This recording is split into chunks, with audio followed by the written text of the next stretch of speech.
I stood in the dining room of Rosemary's, our family's flagship restaurant, staring at the wall of framed photos that chronicled our history. 25 years of memories captured in fading prints. My grandfather opening the first location in 1980, my parents taking over in 1995, and endless shots of my sister Olivia's beaming face as she won cooking competitions and earned glowing press reviews. My face appeared exactly once, age 12, half hidden behind Olivia in a staff Christmas photo. "There you are, Madison." My father's voice made me turn. He stood in the doorway, his chest whites pristine despite the dinner rush that had just ended. "Your mother and I need to talk to you. Join us in the office?" I nodded, already knowing what this conversation would be about. At 32, Olivia was ready to take over the family business, our chain of upscale Italian restaurants now worth over $2 million. And I, at 28, was about to be officially pushed aside. The office still smelled exactly the same. Garlic and herbs from the kitchen mingled with the leather of my father's ancient desk chair. Mom sat perched on the edge of the desk, while Olivia lounged in one of the visitor chairs, scrutinizing her perfect manicure. "Have a seat, honey." Mom gestured to the remaining chair. Her smile was gentle, but didn't quite reach her eyes. I sat, smoothing my simple black dress, the one I wore for my job managing the books at Rosemary's. Numbers were the only thing my parents trusted me with, and even then, Olivia had final approval on everything. "Madison," Dad began, settling into his chair, "you know we've been discussing succession planning for the business. Your sister has proven herself more than capable of taking Rosemary's to the next level." Olivia preened. Of course she had. They'd handed her every opportunity while relegating me to background roles. "We've decided it's time," Mom continued. "Olivia will assume full ownership and control of all restaurant operations, effective next month." I waited for the rest. Surely there would be some role for me, some acknowledgement of my years of quiet contribution. The silence stretched. "And me?" I finally asked. Dad shifted uncomfortably. "Well, sweetheart, we think it's best if you explore other opportunities. Your sister has a very specific vision for the future of Rosemary's." "What your father means," Olivia cut in, her voice dripping with fake sympathy, "is that we'll be bringing in professional financial staff. Let's be honest, Madison, you're not really cut out for the restaurant business. You've never had the passion for it like I do." I gripped the arms of my chair, memories flooding back. 12-year-old me, begging to help in the kitchen only to be told I'd get in the way. 16-year-old me, suggesting menu improvements that were dismissed without consideration. 20-year-old me, graduating top of my class in business school while Olivia got all the praise for winning a local cooking contest. "We'll give you an excellent severance package," Mom added quickly. 3 months' salary. That should give you time to find something more suitable." "I see." I stood up slowly, my mind already racing ahead. "And I assume you'll want me out by the end of the week." "That would be best," Olivia smiled. "The new financial team starts Monday." I nodded curtly and walked out, ignoring my mother's call of "Madison, wait." Behind me, I heard Olivia's dismissive laugh. "Oh, let her go, Mom. She'll get over it." But I wouldn't get over it. Not this time. That night, I sat in my small apartment, surrounded by spreadsheets and business plans I'd been quietly working on for years. Every time they dismissed my ideas, I'd refined them. Every time they'd pushed me aside, I'd strengthened my resolve. They thought I lacked passion. They had no idea. I pulled up the lease agreement on my laptop, The one I'd signed last week for the vacant storefront directly next door to Rosemary's. The landlord had been surprised when I offered above market rate, but location was everything. Opening my meticulously organized files, I reviewed my concept again. While Rosemary's catered to the dinner crowd with white tablecloths and $40 pasta dishes, I saw an untapped market. Young professionals wanting quality coffee, fresh pastries, and quick but sophisticated lunch options. A modern cafe with Italian influences, but none of the stuffiness. I'd spent years studying customer patterns, noting complaints, and identifying gaps in the local restaurant scene. While Olivia focused on impressing food critics, I'd watched what actually brought in steady profits. My phone buzzed. A text from my best friend Sofia. Just heard what happened. You okay? I smiled grimly and replied, better than okay. Remember that business plan I showed you? It's time. Sophia had been the only person who believed in me from the start. As the head pastry chef at an exclusive hotel downtown, she'd even offered to consult on my menu development. The next morning, I walked into Rosemary's for what would be my last day. The morning prep crew barely looked up as I passed through the kitchen. I'd always been practically invisible here anyway. In my small office, I methodically gathered my personal items while downloading copies of all the financial records I'd legally created. Clearing out already, Olivia appeared in the doorway, a smug smile playing on her lips. I thought you'd at least finish the week. I carefully placed my succulents in a box. No point dragging it out. I'm sure your new team is eager to start. She walked in, running a finger along my desk. You know, I did try to convince Mom and Dad to keep you on in some capacity. Maybe as a hostess. But they agreed you need to find your own path. I bit back a laugh. Classic Olivia, always making sure to appear generous while twisting the knife. How thoughtful of you. Well, family is family. She paused. Though I hope you understand you won't be getting any friends and family discounts at the restaurants. It wouldn't be fair to other customers.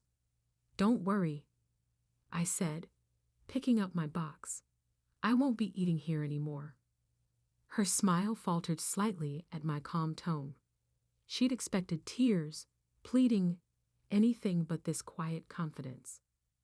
Good luck with whatever you end up doing, she called after me as I walked out. Maybe accounting? You were always good with numbers.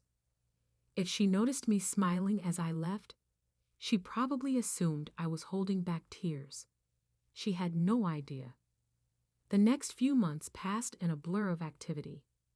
While Olivia hogged the local restaurant media spotlight with her bold new vision for Rosemary's, I quietly assembled my team. Sofia agreed to oversee our pastry program while maintaining her hotel job. Her reputation alone would draw attention. I hired Maria, a brilliant young barista who'd won several regional competitions but felt stifled by corporate coffee chains. Jack, a former line cook from Rosemary's who'd quit after Olivia took over, signed on to run our savory kitchen. He brought with him several other staff who'd grown tired of my sister's management style. The construction crew worked day and night transforming the empty storefront. Floor-to-ceiling windows would flood the space with natural light. The coffee bar, crafted from reclaimed wood and Italian marble, would be a showpiece. Every detail was carefully chosen to create an atmosphere that was both welcoming and sophisticated. I threw myself into every aspect of the business. While managing construction, I also focused on brand development, menu testing, and staff training. My savings account dwindled, but my small business loan would cover the remaining startup costs. I had one shot at this, and I wasn't going to waste it. The day we installed the sign was when reality truly hit home. Mattina, meaning morning in Italian, in elegant gold letters against deep blue. Through the construction barriers, I could see Olivia watching from Rosemary's window, her expression unreadable. Let her watch. Let them all watch. 2 weeks before our planned opening, I was reviewing coffee bean orders when Jack burst into my office, his face pale. Madison, you need to see this. He handed me his phone, open to the local restaurant news website. The headline made my blood run cold. Rosemary's ANNOUNCE NUCAFA CEPT Bureau and beloved Italian flavors to breakfast and lunchy. My hands shook as I read the article. Olivia was launching a cafe menu at all Rosemary's locations. Breakfast pastries, gourmet sandwiches, specialty coffee drinks, nearly identical to what we planned. And they were starting with the flagship location, next door. They must have gotten wind of our concept. Someone had talked, or they'd seen our permit applications, and now they were trying to crush us before we could even open. I looked up to find my entire team watching me anxiously. They'd all taken huge risks to join this venture. Some had quit stable jobs. They believed in my vision, and I couldn't let them down. Call everyone in, I said, standing up. Emergency meeting in 20 minutes. As my staff filed into our unfinished dining room, I took a deep breath. This wasn't over. In fact, it was just beginning. My family had underestimated me my entire life, but they'd never seen what I was truly capable of. Time to show them. The emergency team meeting lasted until midnight. Empty coffee cups and discarded ideas littered our makeshift conference table, a piece of plywood balanced on sawhorses. But by the time we finished, we had a plan. They think they can beat us at our own game. I stood at the head of the table, surveying my tired but determined staff. Let them try. We're not just opening a cafe. We're creating something entirely new. Over the next week, we completely revamped our concept. While Rosemary's would offer watered-down versions of standard cafe fare, we would innovate. Our pastry chef, Sophia, developed hybrid creations that combined Italian and Asian flavors: matcha tiramisu, yuzu cannoli, black sesame bomboloni. Each item was photographed for our social media campaign, generating buzz before we even opened. Maria, our head barista, designed a coffee program that went beyond typical espresso drinks. She sourced rare beans from small Italian farms and created signature drinks that told a story. The Vesuvius, a volcanic-looking layered espresso drink with chocolate ash, became our Instagram star. But our biggest innovation came from an unexpected source. Jack, our kitchen manager, had been experimenting with rapid cooking techniques that could deliver restaurant-quality meals in cafe timing. Look at this, he demonstrated, pulling a perfectly cooked pasta dish from a specialized heating unit. 3 minutes from order to plate, and the quality matches any full-service restaurant. We installed a line of these units, allowing us to offer hot, fresh meals in record time. Perfect for business lunches when people couldn't spend an hour at Rosemary's. The morning of our opening, I arrived at 4 a.m. to find a line already forming. Our social media campaign had worked better than expected. The first 100 customers would receive limited edition Matina coffee tumblers, and people wanted them. Through our windows, I could see lights on at Rosemary's. Olivia was there, watching. They'd rushed to launch their cafe menu 2 days earlier, but the reviews had been lukewarm. Traditional pastries and basic coffee drinks couldn't compete with what we were about to unveil. At precisely 6 a.m., I unlocked our doors.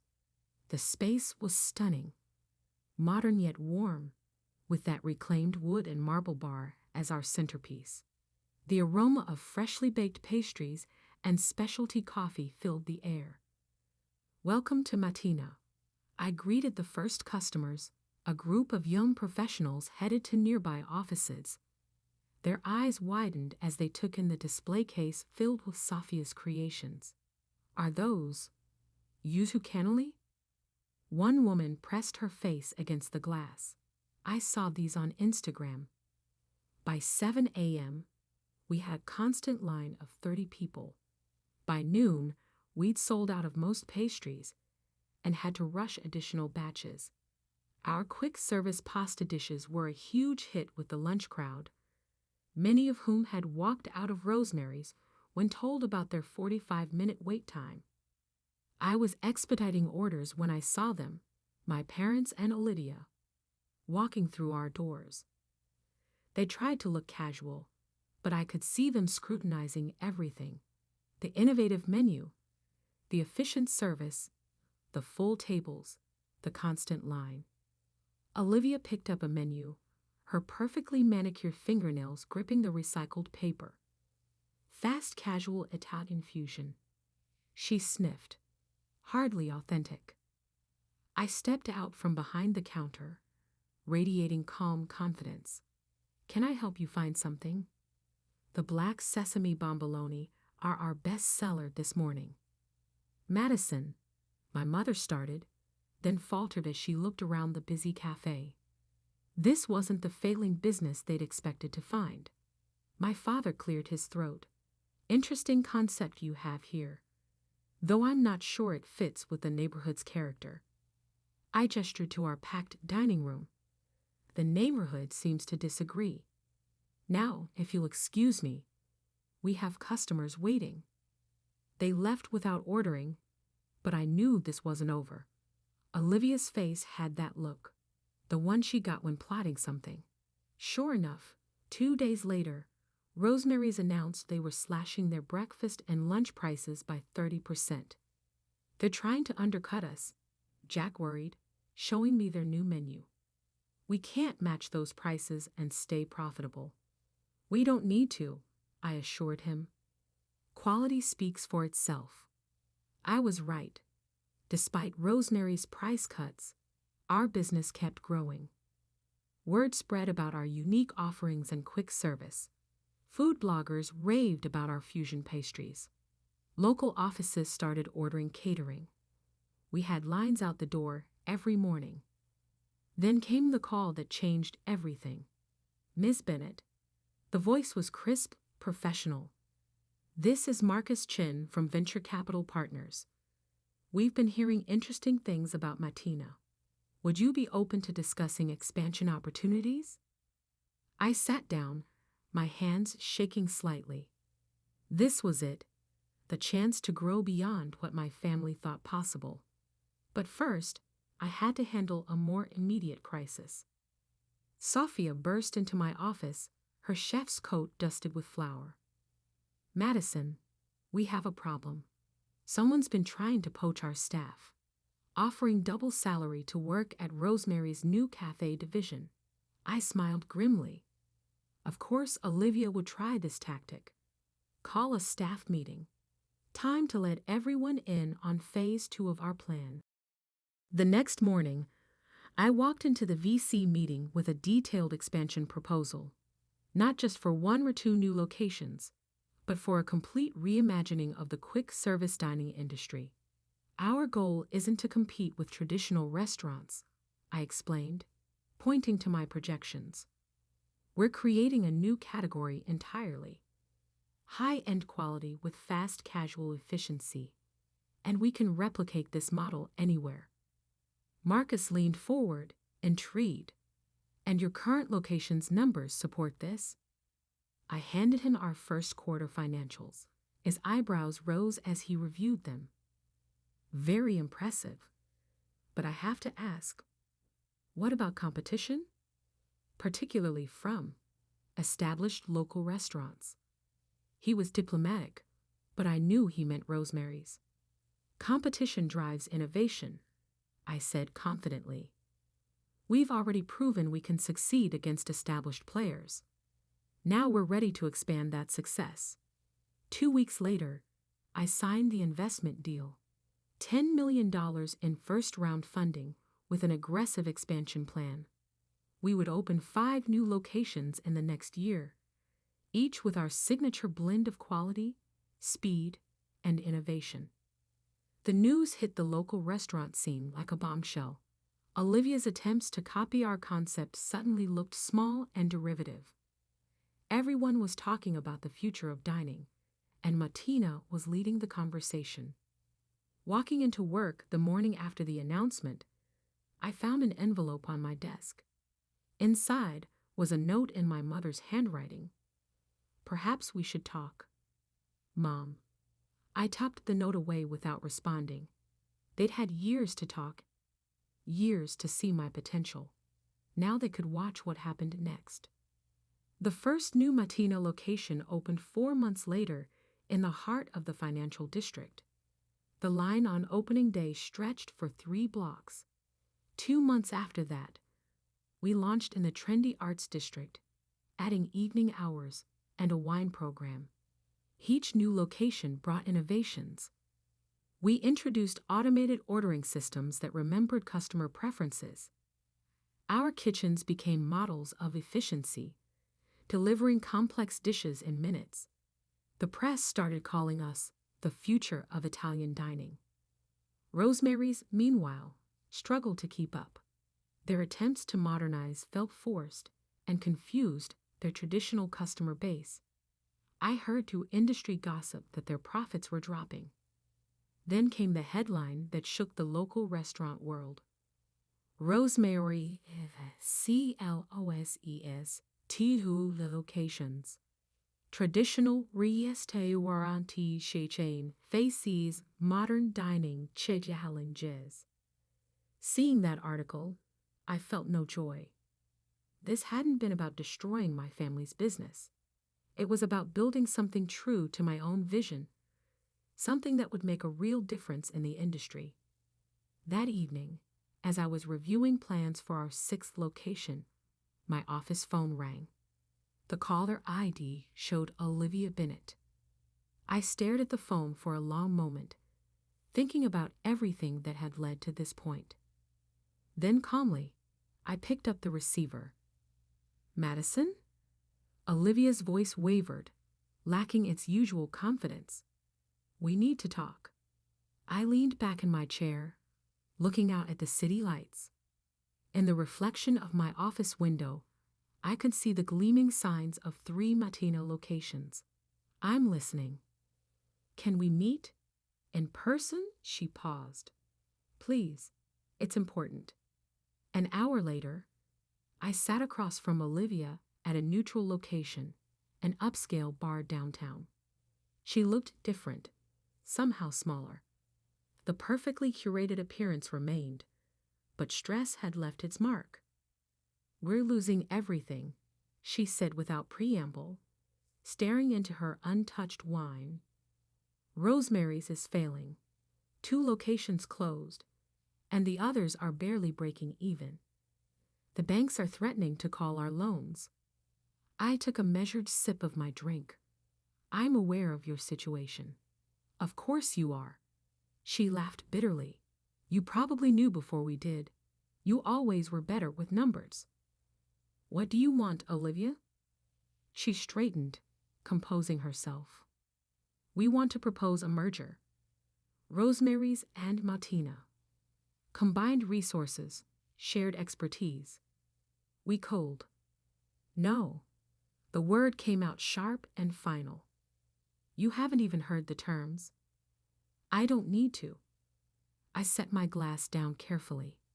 "Martina is valued at $50 million, Olivia.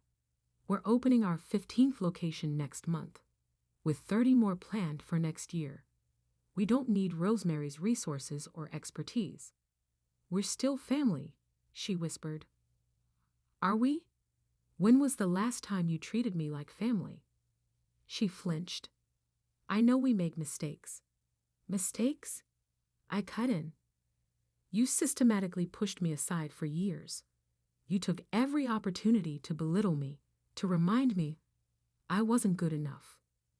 When you forced me out, you didn't even have the decency to be honest about it. You wrapped it in fake concern and condescension. I was wrong, she said quietly. We all were. Watching what you've built. It's extraordinary, Madison. You've revolutionized the entire industry while we were clinging to outdated traditions.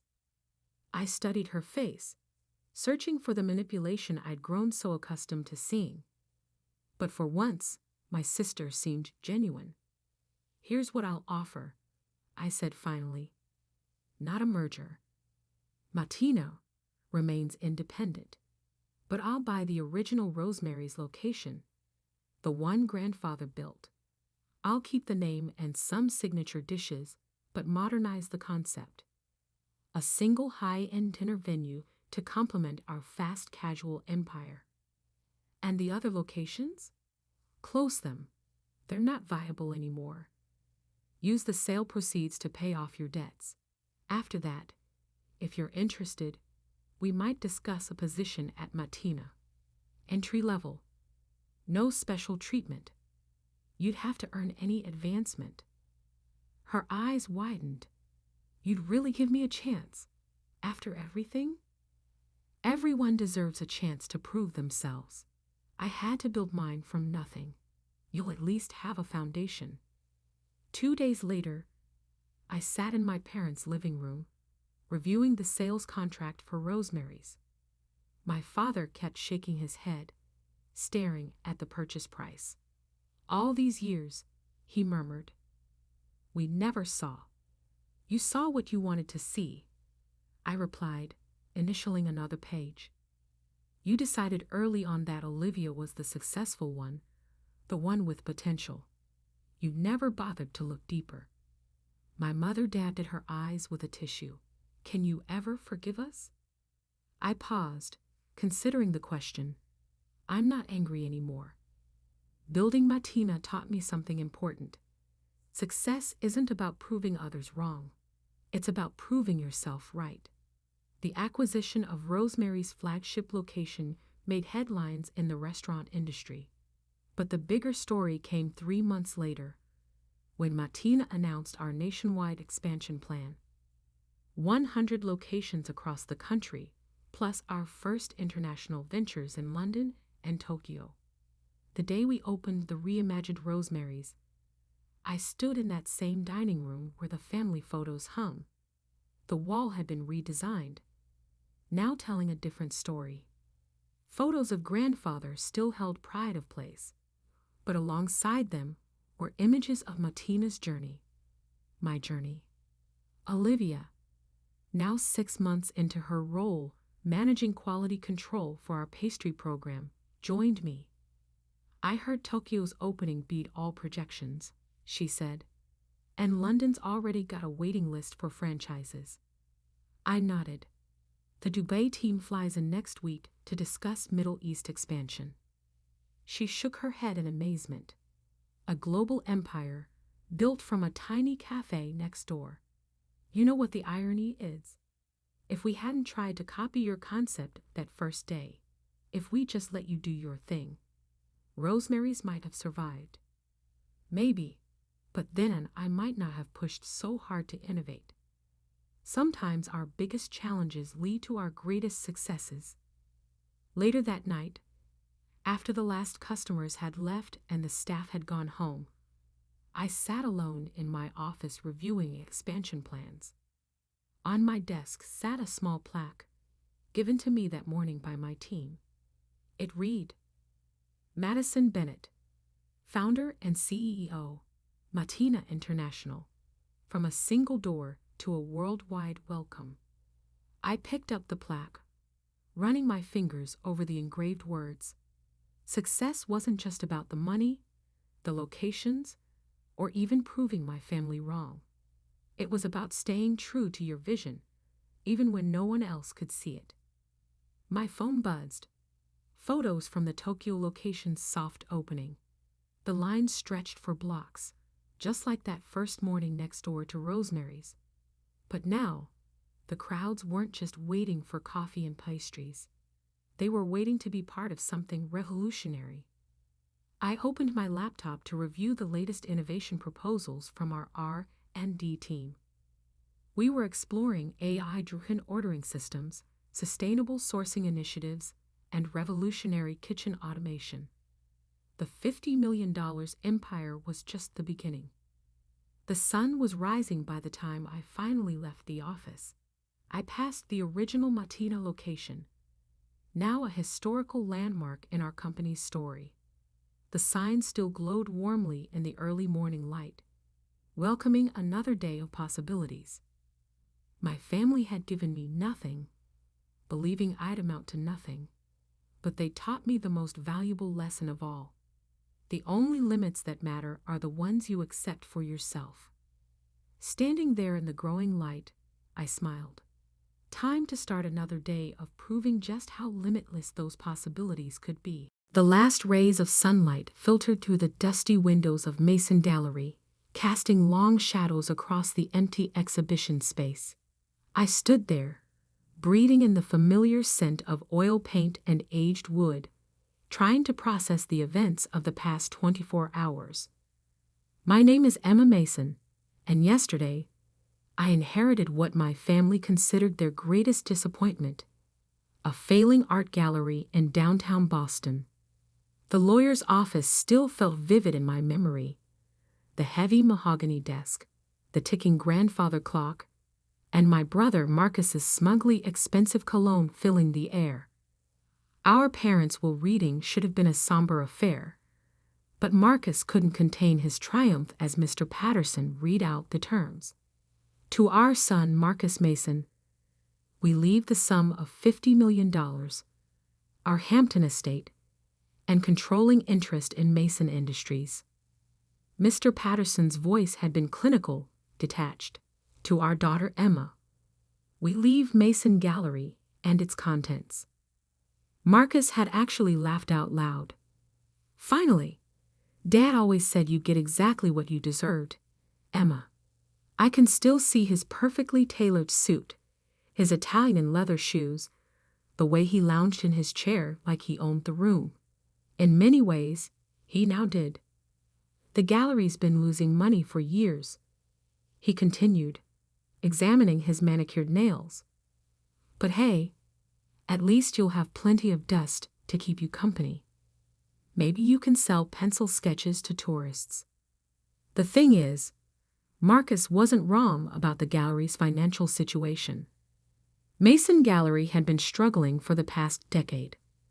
What had once been Boston's premier showcase for emerging artists had gradually declined into a barely breaking-even operation that most serious collectors ignored. But what Marcus didn't understand, what my parents never understood, was that I had always seen something in this place that they missed.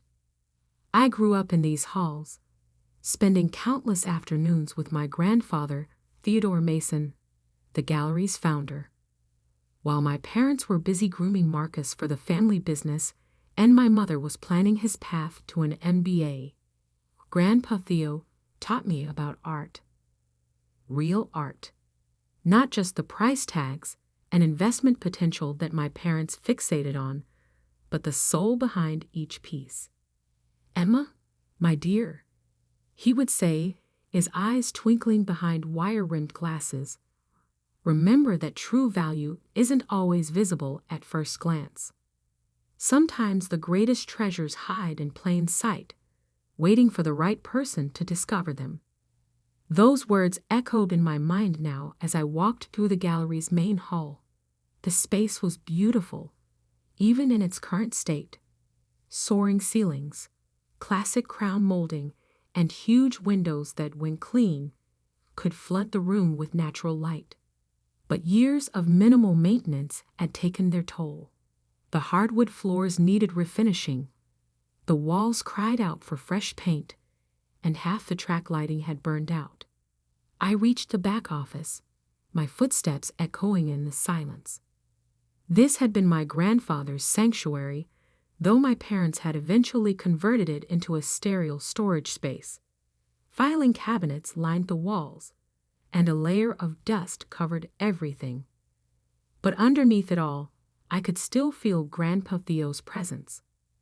Running my fingers along his old desk, now relegated to a corner and piled with boxes, I remembered the stories he used to tell me about the gallery's early days.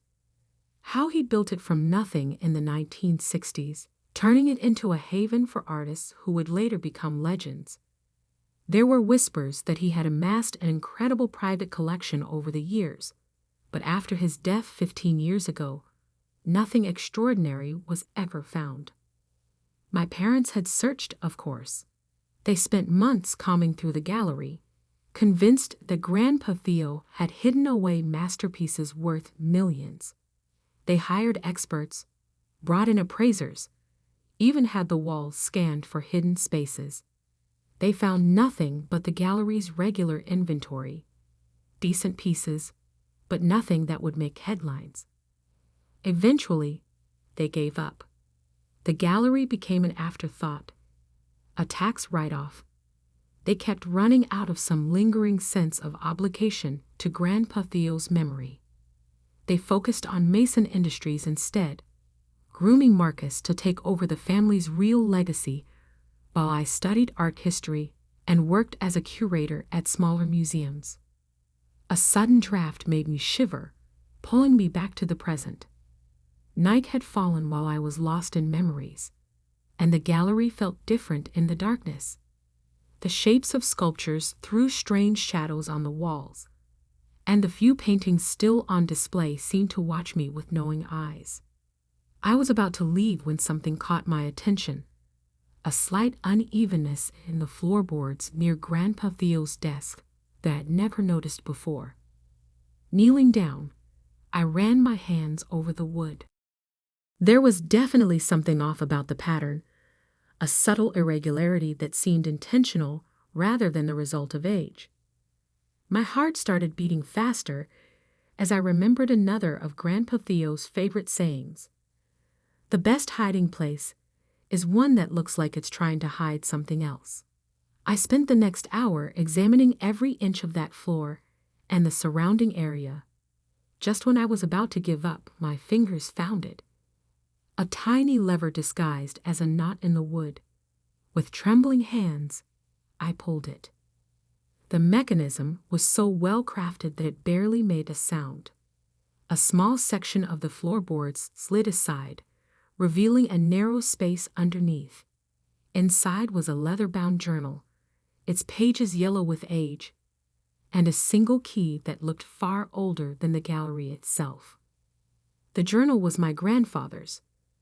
I recognized his distinctive handwriting immediately, but it wasn't his usual flowing script. These notes were hurried, almost frantic, filled with sketches and calculations and what looked like coded messages. One page caught my eye. At the top, in bold letters, it read, "The True Collection, for Emma's eyes only." My hands shook as I turned the page, but before I could read further, my phone buzzed. It was a text from Marcus. "Meeting tomorrow at 9 a.m. Time to discuss selling that dusty gallery of yours. I already have buyers interested in the building." I looked at the journal in my hands, then back at the message. Marcus had no idea what I just found, and for now, that was exactly how I wanted to keep it. I carefully returned the journal and key to their hiding place, making sure the floor panel was securely closed. Walking out of the gallery that night, I felt different. The weight of my seemingly worthless inheritance had transformed into something else: anticipation. My grandfather had left me more than just a struggling gallery. He'd left me a mystery. And tomorrow, while Marcus would be planning to strip this place for parts, I would begin to uncover what Grandpa Theo had hidden away all those years ago. I locked the gallery's front door, the key feeling more significant in my hand than ever before. Looking up at the building's elegant facade, I smiled, remembering Grandpa Theo's words one last time. "Patience, Emma. The best stories take time to unfold." He was right. This was just the beginning. I arrived at the gallery early the next morning, well before my 9 a.m. meeting with Marcus. The sunrise painted the empty halls in shades of gold, but I barely noticed. My mind was focused on one thing: the hidden compartment and its contents. Kneeling by Grandpa Theo's old desk, I triggered the secret mechanism again. The journal and key felt heavier now, weighted with possibility. Finding a quiet corner, I began to read. My dearest Emma, the first page began, "If you're reading this, you've already proven you have the patience and perception I always saw in you. What I'm about to share must remain our secret. The true legacy of Mason Gallery isn't in its walls, but below them." My heart raced as I turned the pages. The journal detailed an incredible story that spanned decades. Grandpa Theo hadn't just been a gallery owner. He'd been part of a network of art preservationists working to protect masterpieces during troubled times. The gallery's basement, it seemed, held more than just storage. A series of detailed drawings showed a complex system of hidden rooms beneath the main floor. According to the journal, Grandpa Theo had spent years secretly modifying the building's original foundation, creating a climate-controlled vault that no one else knew existed. "The key," he wrote, "opens more than just a door. It opens a legacy I've spent my life building. But be careful, Emma. Others have searched for this collection, and not all of them have honest intentions." A sharp knock at the front door made me jump. Marcus stood outside, his expression impatient. I quickly hid the journal and composed myself before letting him in. "Well, if it isn't the curator of dust," he smirked, striding past me. "I brought some potential buyers. They're interested in turning this place into luxury condos." Behind him stood two men in expensive suits, developers, by the look of them. They immediately began discussing load-bearing walls and square footage, treating the gallery's history like an inconvenience to be demolished. The basement would make excellent parking space, one of them said, consulting his tablet. According to the original plans, it's mostly unused. I felt a chill if they started digging around down there. "The gallery isn't for sale," I said firmly. Marcus's face darkened. "Don't be ridiculous, Emma. This place is worthless as an art gallery. You can barely pay the utilities." I said no. "Look," Marcus stepped closer, lowering his voice. "I know you had some sentimental attachment to Grandpa's little hobby, but it's time to grow up. Take the money and walk away." I met his gaze steadily. "Like you did, taking the millions while contributing nothing." His face flushed red. "I earned my inheritance by learning the business, not wasting time listening to an old man's fairy tales about art. Get out." My voice was quiet but firm. "All of you. You're making a mistake," Marcus warned as I ushered them toward the door. "I'm trying to help you." "I don't need your kind of help." After they left, I leaned against the wall, my heart pounding. Marcus wouldn't give up easily. He never did. I needed to work fast. Returning to the journal, I studied the basement plans carefully. The entrance to the vault, according to Grandpa Theo's notes, was hidden behind a false wall in the basement's northwest corner. The key would activate a mechanism, but only if used correctly. Taking a deep breath, I descended the basement stairs. The space was exactly as I remembered. Rows of metal shelving holding wrapped paintings and sculptures, old exhibition materials, and decades of paperwork. But now I saw it with new eyes. Following the journal's instructions, I made my way to the northwest corner. At first glance, it looked solid, bare concrete walls meeting at a right angle. But when I ran my fingers along the surface, I felt subtle irregularities in the pattern. The key fit perfectly into what appeared to be a small crack in the concrete. With trembling hands, I turned it according to the sequence described in the journal. 3/4 right, 1/4 left, then right again. For a moment, nothing happened. Then I heard it. A soft click followed by the whisper of hidden machinery. The false wall swung inward silently, revealing a steel door with a sophisticated electronic keypad. The journal had prepared me for this too. The code was based on a significant date, the day Grandpa Theo first opened the gallery, but written in a specific format. I entered the numbers carefully. 19,650,412. The door opened with a gentle hiss, and climate-controlled air washed over me. Motion-activated lights flickered on, illuminating a sight that took my breath away. The vault was massive, far larger than should have been possible. Rows of carefully preserved paintings lined the walls, each one protected in a custom-designed case. Sculptures stood on pedestals, their forms casting intricate shadows. Display cases held smaller pieces, rare manuscripts, ancient artifacts, and pieces I recognized from my art history studies, but had never expected to see in person. In the center of the room stood a simple desk with a letter placed precisely in the middle. With shaking hands, I opened it. My dearest Emma, welcome to the True Mason Gallery. What you see around you is the work of a lifetime. Not just mine, but the efforts of countless others who believed in preserving beauty and history. Each piece here has a story, and now those stories are yours to protect. You'll find full documentation for every item in the vault, their provenance, their history, and most importantly, their rightful owners. Some of these pieces were entrusted to me for safekeeping during difficult times. Others were rescued from those who would have destroyed them for profit or politics. This collection isn't meant to be sold or displayed for prestige. It exists to be protected until the right time comes for each piece to return home. I've chosen you for this task because you understand that art isn't about price tags or status. It's about preserving the thread of human creativity that connects us all.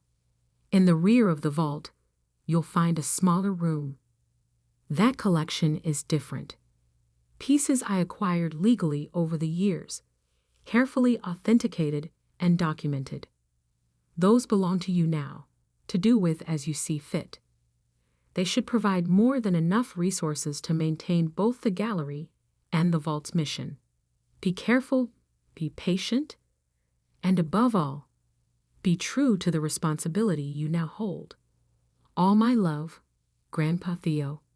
I spent hours in the vault, examining each piece with wonder. The collection was staggering. Works by masters I'd only read about, pieces thought lost to history, and others whose existence had only been rumored. In the private collection Grandpa Theo had mentioned, I found dozens of carefully selected works by artists whose values had skyrocketed over the decades. Even a conservative estimate put their worth well over $100 million. But it wasn't the money that brought tears to my eyes.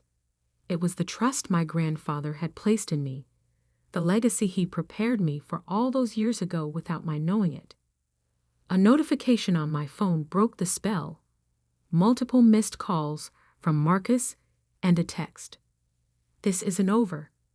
You're making a huge mistake. I looked around the vault, at the priceless collection my brother would have sold without a second thought, and smiled. For the first time since inheriting the gallery, I felt completely certain of my path forward. Carefully securing the vault, I headed back upstairs. There was work to be done. The gallery needed renovation, security needed upgrading, and I had a legacy to protect. Marcus was right about one thing. This wasn't over. But he had no idea what he was really fighting against.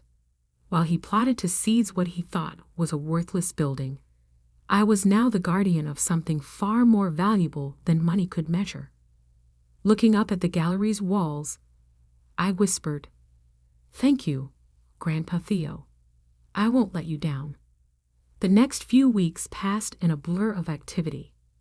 I hired contractors to restore the gallery's original features, but only after having them sign ironclad confidentiality agreements. The basement remained strictly off-limits, listed as undergoing environmental assessment to deter curious eyes. I spent my nights studying Grandpa Theo's journal, learning the stories behind each piece in the vault. Some had been rescued from Nazi looting during World War II, others from more recent conflicts. Each artwork had its own detailed file, including documentation about its rightful owners and the circumstances that had brought it into my grandfather's care. But Marcus, true to his word, wasn't giving up. First came the legal threats. A thick envelope arrived from his lawyers, claiming that the gallery's deteriorated condition constituted negligent management of family assets and demanding an immediate sale. I handed it to my own attorney, a specialist in art law whom I'd quietly retained using funds from selling just one minor piece from my grandfather's personal collection. Then came the financial pressure. Marcus used his connections to interfere with the gallery's insurance, its utility services, even its property tax assessment. Each time, I countered his moves using resources he didn't know I had. The turning point came on a rainy Tuesday morning. I arrived at the gallery to find Marcus waiting with two men I didn't recognize. "These gentlemen are from the Boston Historical Society," he said, his smile sharp as a razor. "They're very interested in examining the building's original foundation. Apparently, there are concerns about structural integrity." I knew instantly they weren't from any historical society. The way they carried themselves, the subtle bulges under their jackets. These were private investigators, or worse. "The gallery is closed for renovations," I said firmly. "Any inspections need to be scheduled through proper channels." One of the men stepped forward. "We have authorization to leave." I cut him off, "or I'll call the actual authorities." After they'd left, Marcus lingered.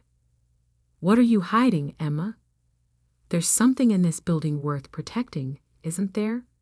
Something Grandpa Theo left behind." "The only thing I'm protecting is this gallery's future," I replied. "Why can't you accept that?" His expression darkened. "Because I know you.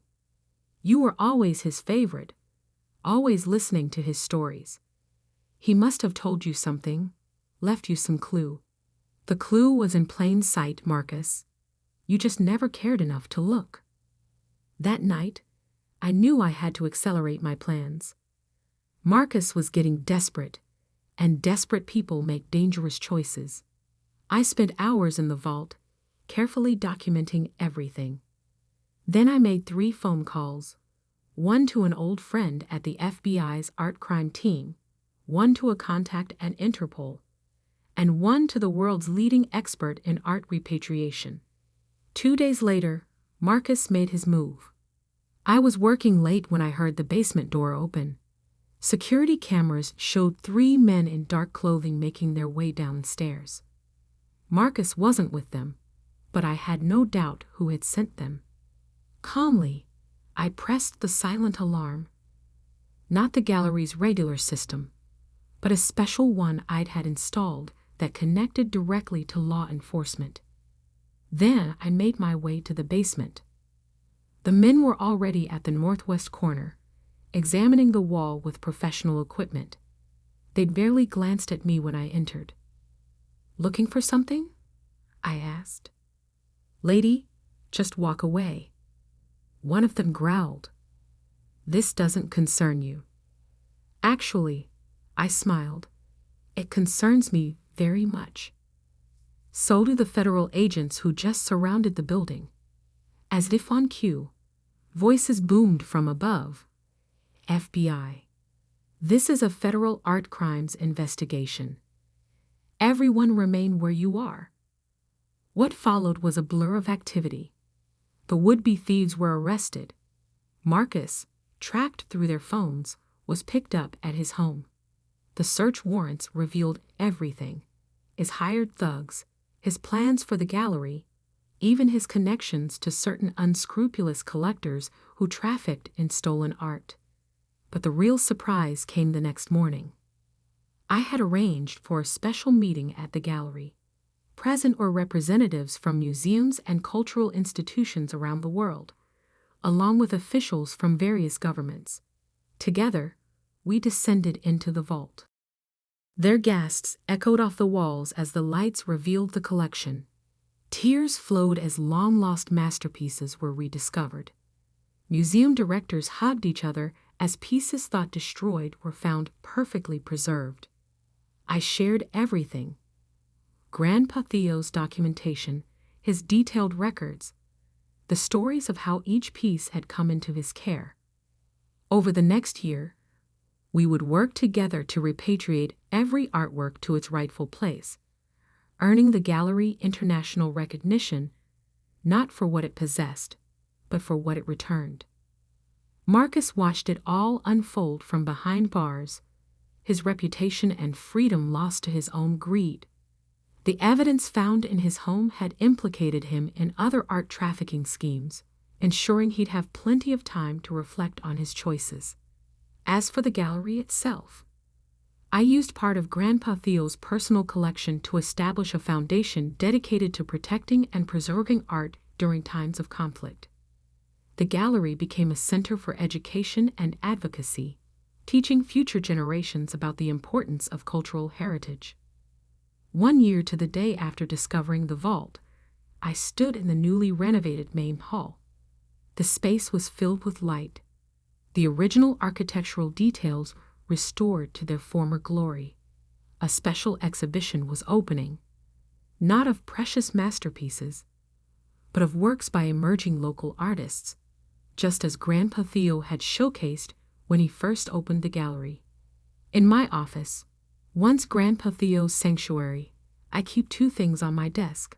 The first is his journal, a reminder of the legacy he entrusted to me. The second is a small news clipping from the day Marcus was sentenced, not out of spite, but as a reminder that true value isn't found in what you can take, but in what you choose to protect. The gallery still bears the Mason name, but it stands for something different now. Not just a family legacy, but a commitment to preserving art for future generations. Every day, as I walk through these halls, I feel Grandpa Theo's presence, and I know he would be proud. Sometimes, late in the evening when the gallery is quiet, I think about that moment when I first found the hidden compartment in the floor. How close I came to giving up, to letting Marcus turn this place into just another luxury development. But Grandpa Theo had taught me well. The greatest treasures aren't always visible at first glance, and some things are worth far more than their market value. The vault beneath the gallery is empty now, its contents returned to their rightful homes around the world. But the space remains, ready if ever needed again, a secret chamber waiting to protect the next piece of history that needs saving. And sometimes, when young artists visit the gallery, their eyes shining with the same passion I once saw in Grandpa Theo's, I share with them his favorite saying: true value isn't always visible at first glance. Sometimes the greatest treasures hide in plain sight, waiting for the right person to discover them. They never know that I'm not just talking about art. The gallery that everyone thought was worthless turned out to be priceless, not because of what it contained, but because of what it stood for: a legacy of protection, preservation, and the understanding that some things are worth more than all the millions in the world. Marcus may have gotten the money in our parents' will, but I got something far more valuable: a purpose, a mission, and the chance to prove that sometimes the best revenge isn't getting even, but doing what's right. The Mason Gallery stands tall in downtown Boston, its windows gleaming in the sunlight. It's no longer the dusty, failing space my brother mocked. It's a beacon of hope, a guardian of culture, and a testament to the fact that true worth often lies far deeper than the surface. And me? I'm no longer just Emma Mason, the disappointment who got the worthless inheritance. I'm the protector of a legacy that spans generations, the keeper of a tradition that values preservation over profit, and the proof that sometimes the best things in life really do come covered in dust, if you just know where to look.